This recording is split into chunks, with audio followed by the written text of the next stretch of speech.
warahmatullahi wabarakatuh. Waalaikumsalam warahmatullahi wabarakatuh. Gimana kabarnya anak-anak? Alhamdulillah, luar biasa. Allahu Akbar. Hari ini ada yang nggak masuk atau tidak? Tidak. Masuk semua ya? Oke, hari ini kita akan membahas materi tentang etika dan resiko kecerdasan artifisial. Kalau ngomong-ngomong tentang etika, yang kalian tahu tentang etika itu apa sih? Ada. Sikap santun, sikap akhlak, apalagi tingkah laku, tata krama, betul. Terus kecerdasan artifisial, kalau di bahasa Inggris kan apa? AI, artificial intelligence. Sebenarnya kalau bahasa Indonesia yang tepat itu kecerdasan buatan. Oke, kita next anak-anak. Dalam mempelajari materi ini, diharapkan kalian nanti mampu untuk menjelaskan pengertian AI generatif, mampu untuk mengidentifikasi prinsip etika dalam penggunaan AI, dan keempat, menunjukkan sikap bijak dalam memanfaatkan AI generatif. Next. Pengenalan etika penggunaan AI generatif. Etika itu kalau di sini adalah moral, aturan, tahu benar dan salahnya, ya enggak? Kalian kalau kemanapun pasti harus ada etikanya. Misalkan izin ke Bu Anjala ke kamar mandi ada etikanya. Kalau etika kalian izin ke kamar mandi gimana? Memberikan teh. Terus Maju ke tangan. mengangkat tangan, iya itu namanya etika. Nah, etika untuk penggunaan AI generatif ini mengatur bagaimana manusia menggunakan teknologi ini agar dapat menghasilkan teks, gambar, suara, video secara otomatis. Tujuannya agar pemanfaatan AI tidak menimbulkan kerugian atau penyalahgunaan atau dampak negatif bagi masyarakat. Dengan etika, AI generatif dapat dimanfaatkan secara positif untuk mendukung pendidikan, kreativitas, inovasi, dan kepentingan manusia tanpa menimbulkan dampak negatif bagi masyarakat. Jadi penting nggak kira-kira anak-anak? Ada etika? Penting. Etika penggunaan AI generatif. Yang pertama apa anak-anak? Transparansi. Yang kedua? Masuk dari kejujuran dan anti plagiarisme. Misalkan tidak mengklaim hasil AI tersebut. Karya ini dibantu oleh ChatGPT, ya kan? Misalkan seperti itu. Yang ketiga adalah keamanan dan privasi. Tidak menyebarkan data pribadi melalui AI. Yang keempat, next, ada yang namanya tanggung jawab. Responsibility. Tanggung jawab kita sebagai kreator yang menggunakan AI, kita harus bertanggung jawab. Outputnya nanti berdampak baik atau tidak kira-kira. Jadi adalah dari sisi tanggung jawab. Yang kelima, ada keadilan. Tidak digunakan untuk diskriminasi anak-anak, ujaran kebencian atau penyebaran hoax. Itu apa sih? Berita bohong. Yang keenam adalah kesesuaian konteksnya, digunakan untuk tujuan yang positif, yaitu misalkan di bagian pendidikan, kreativitas, inovasi, dan bukan untuk penipuan. Anak-anak ada yang tahu nggak berita yang lagi viral ini? Ada berita lagi video call dengan Raffi Ahmad. Ternyata itu ada defect ataupun AI yang palsu. Nah itu dia itu ibu-ibunya dapat misalkan hadiah. Di sana contohnya hadiah. Jadi di video call ada gambarnya Raffi Ahmad lagi ngomong, Ibu selamat, Anda mendapatkan hadiah dari Air France Entertainment, ya kan? Perusahaannya Raffi Ahmad. Tapi sebelum mendapatkan hadiah, Ibu harus saldo apa? Top up saldo dulu ke kita gitu. Emang ada anak-anak hadiah yang harus ngasih DP dulu? Nah, kalau ibu-ibu itu awam atau tidak melek literasi digitalnya, misalkan dia percaya, karena memang videonya ada gambarnya Raffi Ahmad sudah ngomong, ternyata itu defect anak-anak. Pernah tahu nggak video-video yang di-upload, diedit, terus tapi sebenarnya tetap terlihat kalau itu AI. Contohnya gerakan mimiknya itu, matanya terlihat kosongnya, digital. Tapi kalau masyarakat awam sana yang belum melek literasi digital, takutnya terkena penipuan seperti itu. Lanjut, tadi kan kecerdasan buatan. Kalau AI generatif ini fokusnya adalah kecerdasan teknologi kecerdasan buatan yang menciptakan hal yang baru. Contohnya apa? Di aplikasi apa biasanya? ChatGPT. Pintar. Nih next lagi ya. Contoh-contoh penerapan di aplikasi. Nah, kalau di teks itu ada ChatGPT. Selain ChatGPT ada apa? Temennya ChatGPT. Meta. Ada apa lagi? Gemini. Oke. Kalau gambar, sebenarnya ChatGPT juga bisa anak-anak. Tapi ada yang lebih fokus lagi, nama aplikasinya adalah DALL-E atau nama situsnya DALL-E. Lalu yang ketiga, kalau kalian seneng membuat musik atau sebenarnya punya lirik lagu tapi bingung caranya gimana, di sini ada yang namanya Suno. Nah, di sini kalian bisa membuat musik sendiri. Tapi ini memang belum lolos untuk copyright. Jadi kalau kalian upload di YouTube ataupun di TikTok, nanti pasti kena klaim hak cipta. Jadi memang dia big datanya, data-data kumpulannya ambilnya dari situ. Lalu untuk membuat video kompilasi yang kadang kalian lihat ada video di TikTok random astaga, sebenarnya maksudnya bagus, tapi videonya tuh kayak ada yang dari bule, ada ini campuran. Itu bisa dibuat di InVideo. Kita lihat lagi ya. Ini adalah contoh penggunaan ChatGPT. Semuanya Sudah. yang belakang sudah? Sudah. Yang depan sudah? Sudah. Sekarang kalian ketik, buatkan puisi dengan tema Hari Santri Nasional. Sudah dibuat. Setelah itu kalian enter atau kalian Ditufa di Fatimah Sepi Di bagian ini Kayla di pondok sunyi berselimut doa. Mei Santri negeri cahaya abadi. Isian. Di suku yang hening doa dipanjatkan.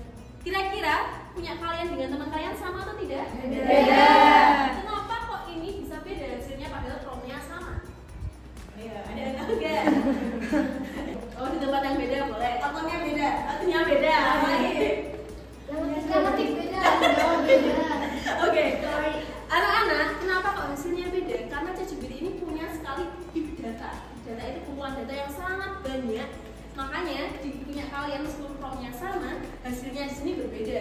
Makanya misalkan kalau kalian ketik lagi besok keesokan harinya, hasilnya juga akan berbeda, ya kan? Karena big datanya sangat banyak sekali. Next, kita coba ini Bu Anzana memberikan contoh. Buatkan kemasan standing pouch dengan produk makaroni. Kemasannya desainnya dominan warna merah dan kuning. Jadi muncul di sana gambar standing pouch makaroni, ada gambar makaroninya. Coba sekarang DALL-E-nya sudah kalian buka belum? Sudah. Sama nggak? Coba bentar, dari sini ya. DALL-E-nya pilih yang ini. Kalian ganti pakai akun kalian dulu ya. Jadi akun kalian. Terus baru kalian ketik misalkan ya. Produk makaroni pedas warna desain kemasan dominan merah dan kuning serta tambahkan gambar makaroni supaya lebih menarik. Makaroninya makaroni pedas ya. Coba dengan prompt yang sama, nanti hasilnya gambarnya sama atau tidak.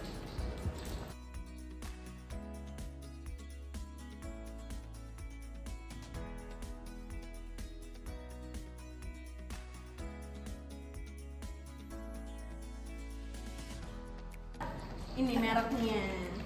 Ada yang lagi sudah? Yes, oke, bagus Syakira. Sudah, dan juga makaroni pedas. O-nya ada centangnya. Oh, ini ada mereknya.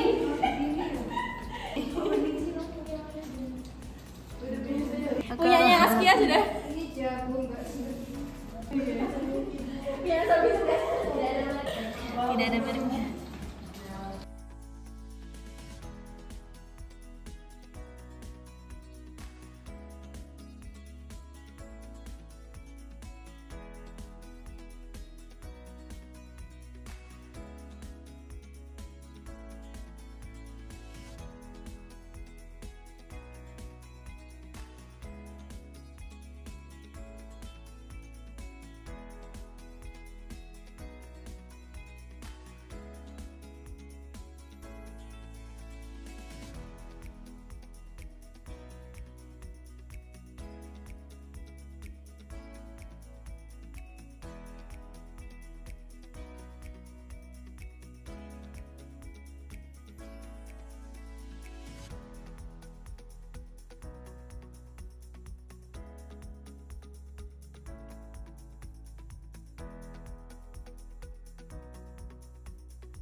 Apa?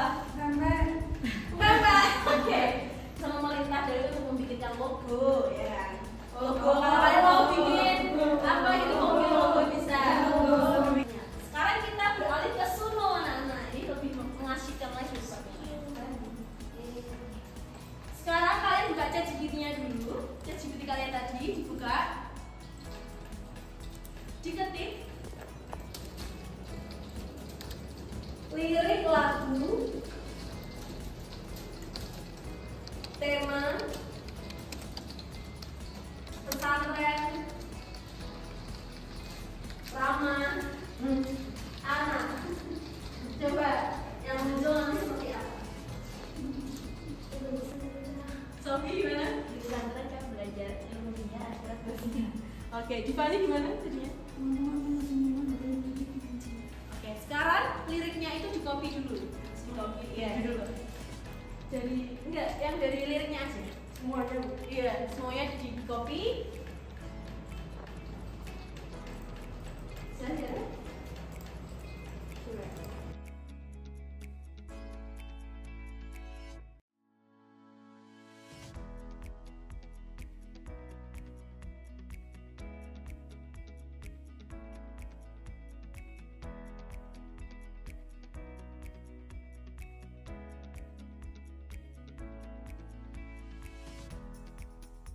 Lirik ini di copy di sini, di paste di sini. Nah, sudah kan? Setelah itu stylenya ini kalian bisa pilih R&B, bisa pilih dangdut, bisa pilih jazz, bisa pilih pop. Nah, itu ada metal, party song. Udah Bu, habis itu udah? Sudah? Coba di create. Nah. Sebenarnya harus kasih judul apa sih? Gak apa-apa. Coba dulu. Nah, ini sudah muncul beberapa versinya anak-anak punyanya Kayla ini. Di pesantren yang penuh cinta ada versi jazz. Oh, memang kamu pisangnya jazz aja. Coba yang ini, yang diklik. Nah, ini punyanya Kayla versi jazz ya. Keren ya, Kay? Liriknya belum muncul ini.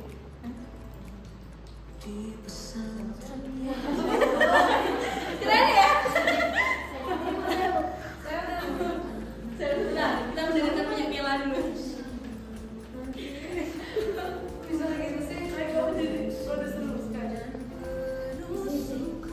Nah, jadi kayak melo kayak lagunya siapa ya? Kayak gini. Malini, iya betul. Oh, kita coba yang punya siapa yang berhasil? Bu. Nah, ya, Yuda, pilihnya apa? R&B.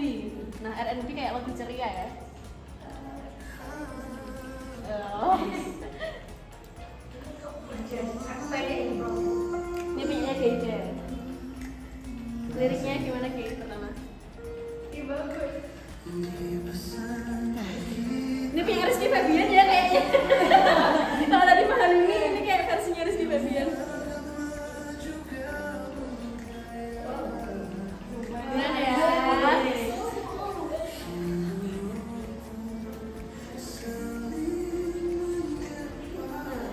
Coba kita lihat punya ini.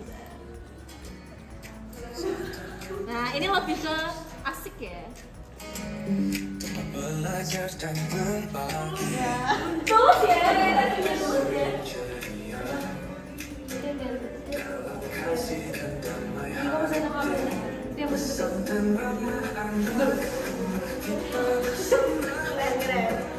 Dimatikan dulu, coba lihat punyanya teman-teman. Kita lihat punya Isdidar. Ini ya stylenya.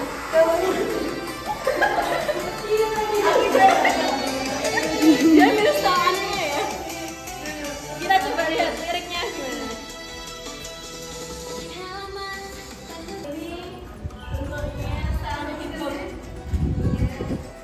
Ini versinya siapa ya? Ramadan.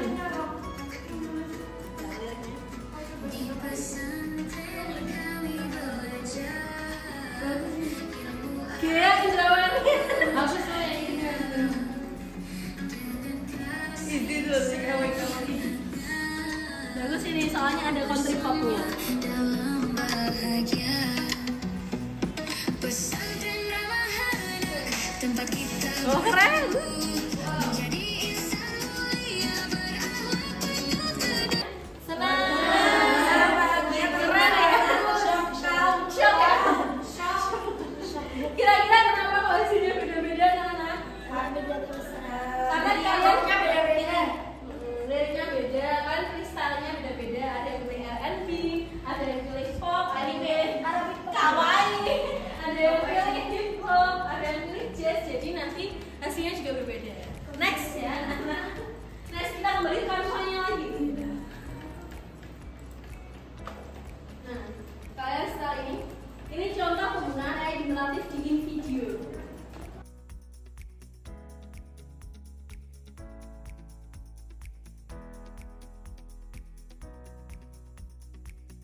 Manusia. Jadi tidak terkontrol. Jadi kita yang harus mengontrolnya. Lalu penggunaannya perlu bijak agar tidak merugikan diri sendiri dan orang lain. Yang ketiga, etika membantu memastikan AI dipakai untuk kebaikan, inovasi, bukan untuk penipuan. Contoh etika baik dalam penggunaan AI. Menggunakan AI sebagai pendukung belajar, bukan yang mengerjakan tugas anak-anak. Misalkan, kenapa ini sama ini hasilnya ini? Kalian itu cari tahu kenapa alasannya, bukan hasil di kopinya langsung di paste gitu aja. Lalu memberi kredit atau menyebutkan penggunaan AI. Jadi ngasih tahu kalau karya ini dibantu oleh artificial intelligence. Lalu mengembangkan kreativitas bukan menggantikan sepenuhnya.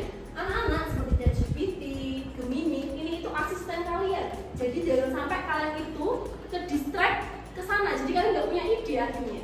Harusnya yang benar kalian punya ide, dituangkan, lalu cari referensi di ChatGPT. Kalau bagus diambil, kalau tidak bagus dibuang aja. Seperti itu ya. Jadi jangan berpaku di ChatGPT.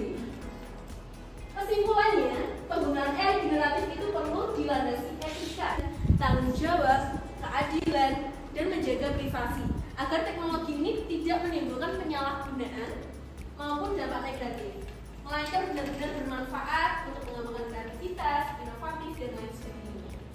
Kemudian anak-anak seperti biasanya, KPD-nya ini di copy, kalian mengerjakan di akun masing-masing. Nanti kalau ada gambar preview mode, kalian copy link respondernya lagi, ditambahkan di copy lagi.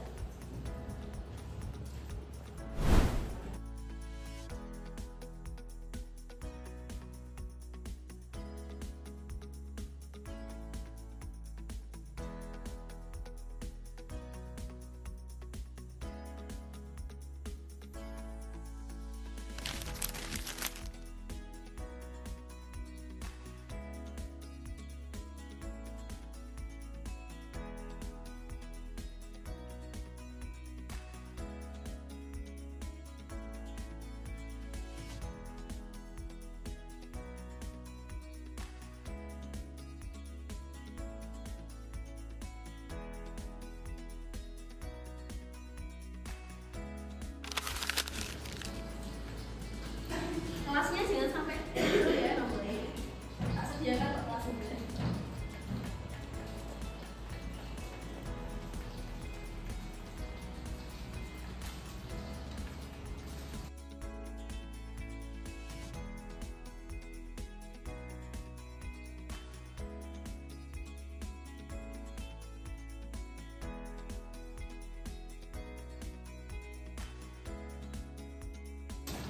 Dari tiga tadi yang paling kalian suka yang mana? ChatGPT ya. Setia dengan ChatGPT.